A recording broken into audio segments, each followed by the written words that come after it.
Hey folks, it's my favorite time of the year, harvest time. June is a wonderful month for us. It is. And I've been really doing a inventory on my canned vegetables and my frozen vegetables. We hadn't ate hardly anything this past year because we almost have harvests every day of the year. We have something we're eating out of the garden. And so we have all of our meat except chicken. Yep. And then I just go out there and whatever we're growing at that time of year, that's what we have as a vegetable. Yep. And we got our onions and potatoes stored like that, but I really got to take a few steps back and think about what I'm going to preserve this year. Yeah, I mean, even with our new rack that we put in for our onions and potatoes, we got plenty put up. It's amazing what we spend at the grocery store when we go is very, very little. Very little. Mm-hmm. So we've been eating potatoes, squash, cucumbers. My goodness, folks, we've been eating. And this last week, I had my first tomato sandwich. And this last week, I ate my first watermelon. So it is a beautiful time of the year for me. I wait 330 days out of the year for this month. This is the month we get to enjoy the bounties of our harvest here. And look here, folks, our tomato sandwich, fresh off the vine there. Does it get any better? No. Or to go outside on that hot, sunshiny day and eat that sweetie pie watermelon. Yeah, and last night we picked the squash. We got our second planting of squash coming in. And we had squash and a cucumber salad and some ribs on the grill. Yeah, I had gotten tired of squash, and I had planted another succession planting of those, and we had about a 2-week break there, and I was ready for some more again. Those last night were good, Yeah, but were I mean, we've ate a lot of squash. Ate a lot of squash. So we're going to be talking today about what do you do in June besides harvesting.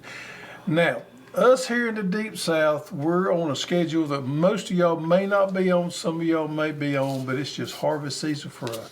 I got an email from a guy earlier this week, and he chastised me a little bit about talking about what we do in the South so much. And he's way up in the north, and he said they were just planting squash, and we're talking about finishing up on squash. And I responded back to him, I said, you know what? The reality is I know nothing about northern gardening. All I know is southern gardening. It's all I know. All my life we have gathered tomatoes the 1st of June, end of May and 1st of June, and by the 4th of July they're all gone. Mm-hmm. Hold on a minute, I gotta turn my phone off. So I told him that I apologize for that, and we probably should do a better job, but I just don't know. I have to call some of my friends when I have a question about, you know, I got friends that I can text that live in Ohio, and I can text them and ask them, when do you plant onions or when do you plant certain things? It's always amazing to me how far behind they are from us. But Andy with Appalachia, I text him all the time, and man, they're a good month behind us. Yeah. So our sweet corn is going to be ready probably within a week. I mean, June is just a month full of harvest for us. We're harvesting okra. Beans. Beans are playing out. Yeah. Pretty much so. I would love to try to get another row in. I don't think we can. And I had some people ask me about beans. Now I'm going to give this to you folks here in the Deep South, and I'm going to give what I can for you guys up north. Here in the Deep South we live, I don't know that I would plant any more beans at the moment because it's fixing to get hot on us. I would wait and plant more in August. Now, our friends up north in zone 6 and 7 probably can get another one in right now, but not us down here in the Deep South. It's just going to get too hot, and those beans just don't like to set fruit when it's in that 95 to 100 degree weather. You know, it's 1st of June. We're going to be in July before you know it. So if you planted now, you would be in the middle of July or the end of July, 1st of August, trying to harvest. I just don't think it's going to work out well. So I would recommend waiting until the end of August. They do extremely well in the fall. The next thing we're going to be talking about is fall gardening. Believe it or not, it's going to be on us before we know it. But right now, we're just enjoying the benefits of the wonderful, wonderful harvest that we're having here. And sharing our garden. We've got some neighbors that just recently moved up from Jacksonville. And it's so nice to have someone that wants to preserve food and appreciates and even wants to come pick it. Yeah, because we have way more than what we can use. So she's been able to get my extra beans and extra squash, and she came and picked your blackberries, and we're just so thankful. So I grew a variety. I got several varieties of tomatoes growing this year. I grew one that I've never grown before, and I'm a little embarrassed to say that, but I grew Ruby Dawn, which is a sulcata variety, and we love our sulcata varieties because it's the same breeding program that our Halcinator comes out of. But this Ruby Dawn has done extremely well, and of all my trials that I've done so far this year on tomatoes, Ruby Dawn to me has probably surprised me the most. I knew it was a great variety, but it has performed exceptionally well. Now, right here is a Ruby Dawn, and this is one of the first ones that come off the vine there.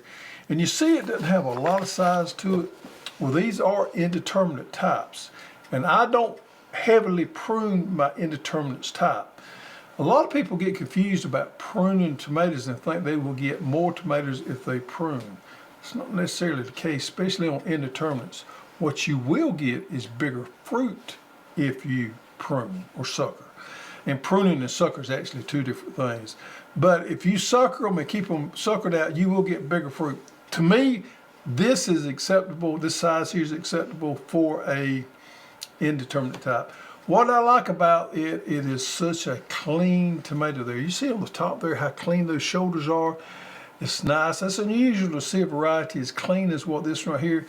Seems to produce a little bit earlier than our Halcinators did, maybe by just 3 or 4 days at most. But I it's just can't believe how once they started turning, yeah, it's just it's on. magic. And these have got a really good flavor to them. Oh, see if you can taste one of those. We should, at some point, we're going to have to do a taste test. Yeah, won't be long. They're all coming in. It has nice color on it right there. Now, in my opinion, I think this is going to rival or give Celebrity and Better Boy and all those a run for the money. All of those old type indeterminates will not get big unless you sucker them. But this is okay for me. For my big tomatoes, It's very meaty. Yep. Not acidic. And see how what a well, I cut on that sort of a round shape it is. That is a that's the shape of that tomato there. Unlike the Halcinator, it has that more flattened shape on there, and you can see it's a little bit different how it ribs up on the front. The Ruby Dawn does not do that as much. It's more of a rounder type tomato than the Halcinator is. So you're not gonna get the size off of it. But I like it. I think, as far as indeterminates go, I think it's going to be a keeper for us. And I'm putting it up against some pretty hardcore competitors, such as Celebrity and Big Beef and Better Boy and all those. Really good flavor. You're on your tomato sandwich streak, aren't you? I'm on my tomato sandwich streak. Speaking of that, You went to town? I went to town this morning, and I went by a little Amish girl in town has a restaurant, and she does a wonderful job. It's as clean as it can be, and she's baking sourdough bread. I want a piece just to nibble on. And folks, I love sourdough bread. Now, normally speaking, when I tell people how to make a tomato sandwich, I always you get fresh white bread. But I'm gonna try something just a little bit different today because I love this little girl's sourdough homemade bread. Bread is my weakness. And the what I like about it is that it's fairly thick and it's not the huge. You know, like if you go to Publix, you get those huge pieces. I like this right here, and they slice it for you too. So I am going to get on a kick. Instead of using fresh store-bought white bread, I'm gonna try to use this little girl's sourdough. Which is supposed to be better for you. Well, you know what? Some people love the flour sourdough bread. Some people don't. Personally, me, I do. It's got way more flavor to it. I love the taste. Than store-bought white bread. Now, it does cost a little bit more. All right, so you got to slather down, folks. And if you didn't know what I use there, I use Duke's. If you use anything besides Duke's, you should be put in a local county jail for at least a week. And I'm gonna slice this up, and I am going to make me a tomato sandwich. Now, talk about the salt that we started using nowadays. It's a pink salt from Redmond salt that is, well, it's not necessarily pink. It's all natural minerals. company that's been in business for a long, long time. So you don't get all this stuff in there that you don't That's it want. right there. You can't hardly see it in there. It's a little bit bigger, coarse salt, but I like it better than the store-bought salt. Dadgum, I just dropped a piece. Folks, look lost there at the tomato. inside. Look inside of that tomato there, how pretty that is. Real meaty there. Oh man, that's a fine piece I just put on the floor there. 3-second roll. No. No. We got plenty of tomatoes, Greg. We got plenty of tomatoes. I'm gonna slice this up. I need And more. you know, some people, now they watch you peel that. Yeah, some people don't. I do. Look at it. It's okay either way if you do or you don't. There is going to be a lot of hate on that right there. Now, here's the trick there, and I don't like a lot of pepper. Unlike you love your pepper. love my pepper. But you really need to salt that tomato And let it sit. and let it sit in what let they it call sweat. sweat a little bit. That's what I'm going to do. I'm going to let it sweat just a little bit. Kind of move this out of the way right here, and I have made a mess on me. Anyway, that right there, folks, is going to be one fine tomato sandwich right there. Be my second tomato sandwich for the season. I snuck one in the other night.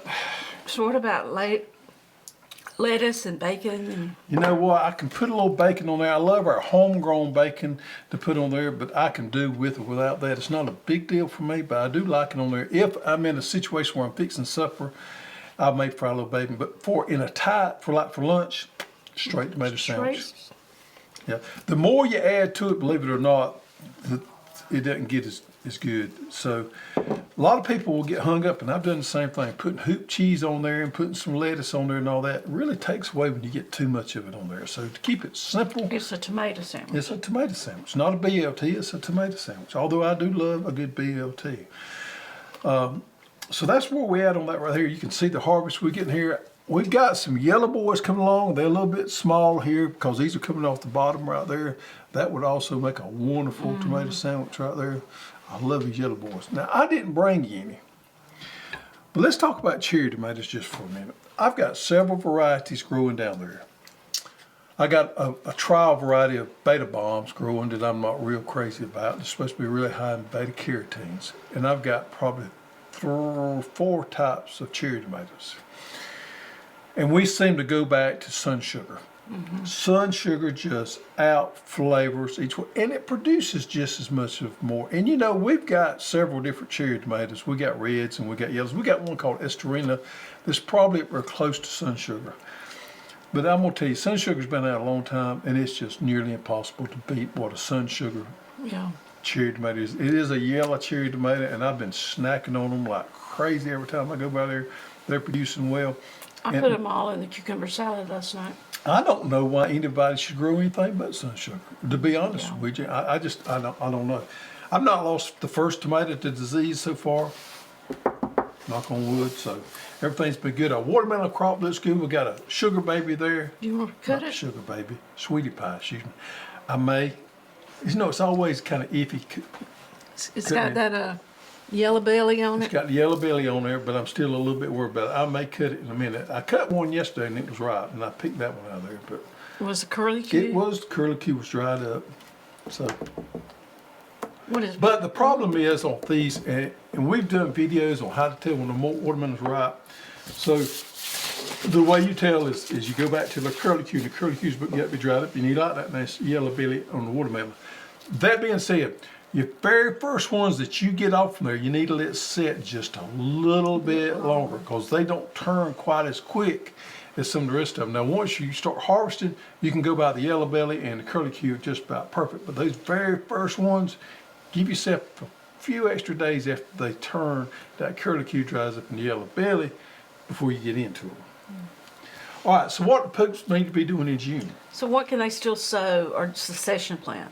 Well, okra, of course, and I just planted some Star of David okra that I'm going to succession plant. I haven't grown Star of David okra in a long time, but it's a great frying variety. It's a small one right there, and we love to fry okra. We had some red burgundy on the grill last night. That was good. So any of your okras, and try something new.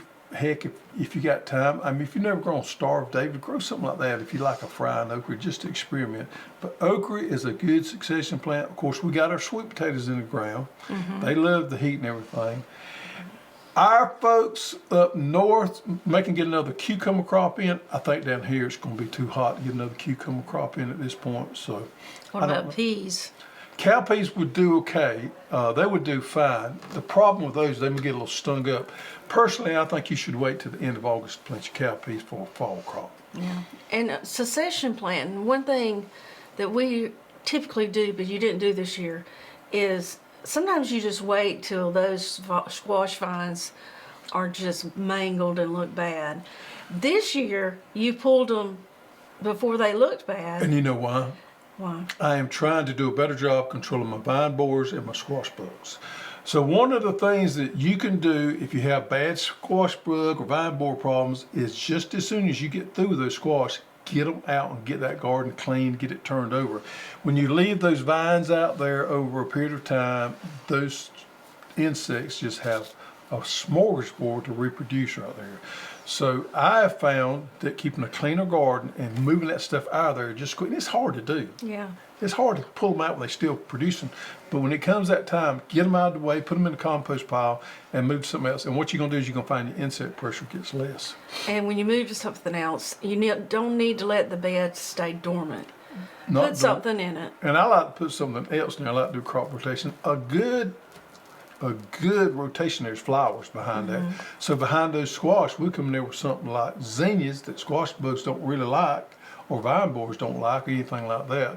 And then you kind of break that cycle up, and you got pretty flowers going forward. And when you believe it in late June, they recommend starting some brassicas. For our northern neighbors, for us, it's probably going to be mid-August. Yeah, we're going to start probably mid-August. Takes about 4 weeks to grow a plant in to a plug, from a seed plug, so we'll start about mid-August, start having them ready about mid-September. Flowers, always can grow flowers in the All summertime. the way to frost. Heat-loving, zinnias, marigolds, celosia. Celosia is one of the ones that really stands out. Sunflowers. That's the coxcomb type celosias. They love the heat, love the dry weather. They are tough as nails. So. Yeah, I would recommend keeping some zinnias and sunflowers rotating. Yeah, through. your zinnias have done extremely well this year. Deadhead blooms, very important on those flowers. Mulch heavily. It helps keep the soil cool, retain moisture, helps with those weeds. And water deeply. I was reading about shallow watering a little bit every day really stresses out the plant. It does. What it does is creates a really weak root system. I had a guy from California I talked to yesterday, a drip system. He said he waters every day. And I said, you know, I don't know your soil type. I don't know your environment, what you're in. Normally speaking, that's a bad practice to do. We like to water no more than twice a week with deep, deep waters. 2 to 3 hours with our drip tape, let it run, just let it saturate in there good. And what you're gonna create is a root system there that has to spread out and a lot more dense. And it's more drought resistant if it does turn off dry and you can't water. As far as your fruit gardens, It's a good time to plant blackberries and blueberry plants right now. They can stand it. do you want to eat your sandwich for you? Eat You your think it's dessert? sweated enough? Just taste dessert. And what is that? So this is blackberry pie, just like I did the mulberry. It's just pie crust, a box of cake mix, your berries, and a stick of butter on 350 till it gets as brown as you I want. didn't hear any of that. Are you mesmerized in that sandwich? Tell me about the I like texture. the bread. I like the bread. It's a little bit more chewier. I think this is my new way of eating tomato sandwiches. I love this right here. That bread adds to it. If that piece that was on the floor was on here, it would be a little bit better. But that is a delicious. I believe you could have got one more piece out of that. And you know, it's really according to preference what kind of bread you like. But I love that sourdough. It just has a little bit of sourness on the end of it. Really. Yeah, yeah. Really kicks us up a notch. Man, So work on those fruit gardens. I hope they have mater sandwiches in heaven. You do? You ain't going if they don't. I ain't saying that, but I hope they got them up there. You hope your angels like tomatoes. Yeah. Another great thing to be doing right now is there's a lot of herbs out there that are heat tolerant. Yep. Especially oregano, rosemary, thyme, and drought tolerant. So take advantage of this and get you a nice little herb garden going. Well, if we had a napkin, I'm just gonna have to lick this fork clean. I don't think you don't have your. No, I don't. We're just gonna make do with this right here. Okay. And this is mulberries. No, that's This is blackberries. blackberry. I didn't hear nothing you said. Well, I was in a trance. He's in a tomato trance, and it's out of the oven fresh. Yeah, I can taste the blackberries in there now. I do think if I had my preference, mulberry would be my favorite, but this is good. Yeah, not bad. You're not gonna turn it down. No. I had a cousin that I was real close to. My cousin was 5 years older than me. And we kind of come up together. Every time my cousin went out on a date with a girl, I'd say, Barry, what'd she look like? And Barry always say this was his standard answer, well, she didn't look too bad. He never said she was pretty or she looked good. He always said, she didn't look too bad.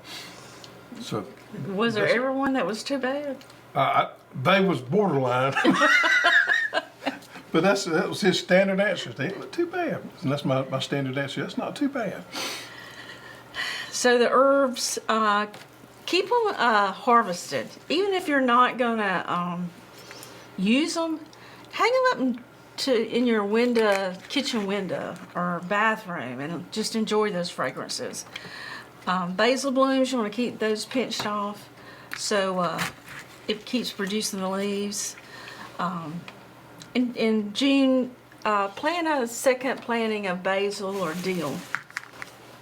The basil bolts really hard right now, so you have to keep the blooms pinched off of it. Which I'd say keep some that the blooms aren't pinched off because the butterflies love it. Not on the butterfly, the bees too. I got some that bolted and went to blooms in the greenhouse. The bees will come to it over just about anything else. Yeah, they like that. As far as the garden goes, stay ahead of your weeds in June. Yeah, that's tough. We've done a really good job this year because I had a little help. Evan come on board with us, and he's been helping me out in the garden. And we've done probably a better job. You've helped. I have helped. But me and him every morning walk the garden, talk about what we need to do and that kind of stuff. So Evan's helped me. I got one of the prettiest gardens I've had in a long time. I think so too. I think a lot of it's Evan too. Well, a lot of it was with my direction. Water wisely. Try to use drip if you can. Check for heat stress, the curling of the leaves. And if you guys want to plant some winter squash, I had a couple of people talk about pumpkins. One yesterday, I had a class yesterday of 32 ag teachers across the state of Georgia come here and spent the day with us, and I did a class for them. And some of them was talking about planting pumpkins and winter squash. And you can do that, but you need to get it in as soon as possible. You don't need to wait. And you need to definitely plant a powdery mildew resistant type. Now, I've got some Taybell winter squash, acorn squash growing that is off the chain, doing wonderful. It's taking over everything out there. Well, it's not, the birdhouse squash is taking over yet, but it's doing good. It's really clean, and it's really been able to fight off the powdery mildew. So I'm excited about that variety there.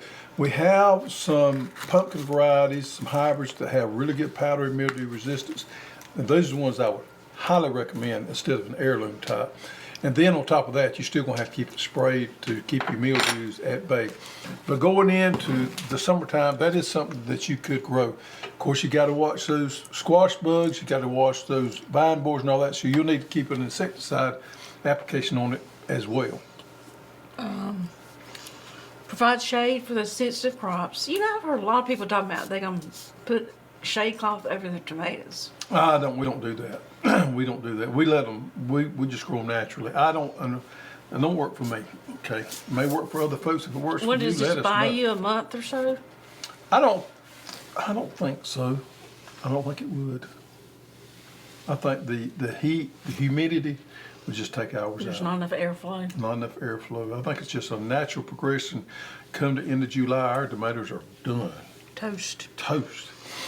Okay, talk about cover crops, warm season cover It's a crops. wonderful time to put that in. If you have some of those plots that are not in use, or you got a crop coming off there again, squash or something like that, cucumbers coming off, you can flip it and put some of those wonderful cover crops in, and I'm gonna go over a few of them with you. Brown top millet, sorghum Sudan grass, Red Ripper pea. red ripper pea, which is an indeterminate vine type that grows like crazy, and you could harvest those. Those grow like wonderful in the summertime. They love the heat. And we got, of course, we've got, Sorghum. I said sorghum Sudan grass. We got sun hemp, works good, but you need a tractor to kind of mow them because it does make a big stalk. We got several of them on our website. Sunflowers. Sunflowers do really good as a cover crop. So a lot of choices there to have to keep those beds flipped. And not only that, but it keeps the nutrient cycle going. It keeps those phosphorus and potassium moved up in the soil column so we can keep that cycle going so everything works and grows so much better. Okay. All right, so let's look at Garden Spotlight of the Week. Let us know what y'all got going on in June. And I'm gonna tell you, that's a beautiful picture right there. This comes from Charles Jones, Shelbyville, Tennessee, Zone 7B. Yep. Isn't that pretty? It is pretty beautiful right there with some of that. And he's got some nice tomatoes. He said this was his last year's garden. It was my first time with raised Okay. beds. I upgraded a lot this year. All seeds and plants come from Hoss. He has Hossinator, Shelby, Cherokee Purple, and Red Snapper tomatoes. Honey Select corn, peaches, and cream. Yep. Nice tomato crop. Now I want you to look at this picture right here. Oh, wow. Loaded up. I think he's got those 4 posts on each side. Yep. Loaded up. Those are determinate types, I can tell right there. So yeah. Ooh, nice sunflowers. Man. There we go. That's just evidence, folks. You need to sprinkle some of those sunflowers in your garden. And that's a wonderful, wonderful way to extend your season all the way into August right there for us people here in the deep, deep South. Thank you. Thank you, Charles. Yep. All right, so I want to share a little something with y'all. In our Hoss Gardening Club that we send out every month, we've started doing a little booklet inside of that right there. And this right here is the June box little booklet right here. It actually has a little letter in it from me. I'm not going to show what's inside of it, but it has a article there from a lady we work with, which does the art of the harvest. Has some good recipes in there. It shows you guidelines on when to harvest different things, and of course, it's got one of Mama Hoss's recipes in it. And it shows you what all you get in that box right there for this month. I'm not going to spoil it for everybody, but the theme this month is harvesting. And that's a nice little book. The girls do a wonderful job on that right there. It has good information in it. And on the back side, on every month, you get a discount code on one particular category. You can't show that. No, I'm just showing it. You get a discount code of how you can save money on one particular category, and this month, of course, is harvesting. All right, so we are pretty much caught up on pre-sales. We're sold out of sweet potatoes, asparagus, and all that kind of stuff. The next thing coming will be fall plugs for us. We're going to go. Brassicas. We're going to go. Well, not on brassicas. There's going to be some more things sprinkled in there, but we're going to have a lot of plugs available. This fall, we have our plug facility up and going. Hopefully, come September. And folks, we have the, you want me to cut that? Don't you? Yeah, I do. Let's do this first. We got the old goat right here. The old goat winner from last week is Lori Ernest. Lori, send us your shipping information to support@growhouse.com. Lori found the old goat in last week's show, and she put in comments below, and she's the winner. So this week, if you find the old goat, put in the comments below, and we'll draw for that next week. All right, my knife's all got blueberry on it and everything else. And we're taking a chance here, folks, but this is Sweetie Pie right here, which is one of our newer varieties right here. And it is a personal size seeded watermelon. What you think? I think it's probably not quite right. Probably not quite It's not right. quite hollow. It's not Ooh, hollow it's like you want. popping, though. It is popping. I got a small knife. I'm making a mess, but here we go. Is it? It's not quite right. No, it's not. Yeah, it should have stayed on there a few more days. We just wasted a watermelon. You gonna try to eat I some of will it? eat some No, of that's not ripe enough for me. I can't do that. I'm gonna eat my Give me the knife. eat my tomato sandwich. All right, folks. Petals from the Past. Oh yeah, petals to the past. September 20th, if you're in the Jennison, I believe. Jennison, Alabama, we will be at the Petals from the Past with a lot of other YouTubers, meets and greets, and they've got some classes. We'll put the link for the website.